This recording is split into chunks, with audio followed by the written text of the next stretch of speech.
Le trader, le boursicoteur, l'investisseur qui a envie de s'aventurer sur les marchés, vont-ils encore exister longtemps? On peut sérieusement se poser la question. Je pense qu'à l'avenir, ils vont être marginalisés. Pourquoi? Parce qu'aujourd'hui, les marchés sont des marchés politiques. Actuellement, la volatilité est tellement basse, elle est au plus bas depuis 10 ans, les volumes sont inexistants, ils sont 40% de moins que leur moyenne. Il n'y a pas vraiment de marché d'échange.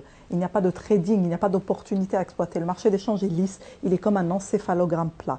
Pourquoi? D'abord, il faut citer l'intervention des banques centrales.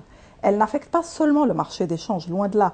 Le marché des actions aussi, si vous regardez la courbe du Standard & Poor's, vous verrez qu'elle décrit une sorte de hausse madoffienne, si je puis utiliser ce qualificatif, c'est-à-dire qu'il y a des mini-cracks de temps en temps, mais vite rattrapés, ce qui donne un trait presque linéaire.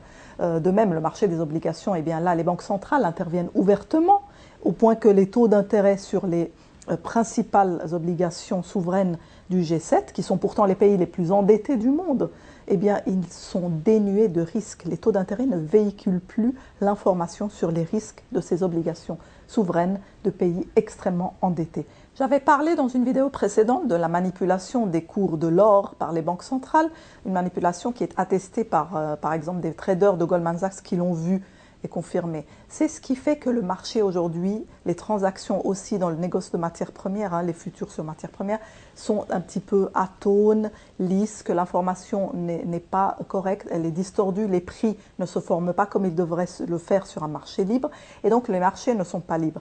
Qui profite de cet environnement de trading hyper administré qui n'est pas un environnement de marché réel?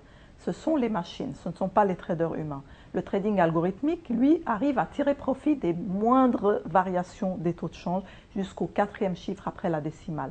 Il arrive, en créant d'énormes volumes, à générer quand même des gains sur des variations tout à fait minuscules sur les taux de change, par exemple. Eh bien, le trading algorithmique aujourd'hui, sur les actions américaines, par exemple, il absorbe 50 à 75% du volume de trading. Donc, il est en train d'évincer progressivement les traders humains, les boursicoteurs, ceux qui s'aventuraient sur les marchés et qui faisaient de ce marché un lieu où se négociaient librement les prix. Le trading algorithmique, à son tour, le trading à haute fréquence aussi comme on l'appelle, contribue à lisser le marché.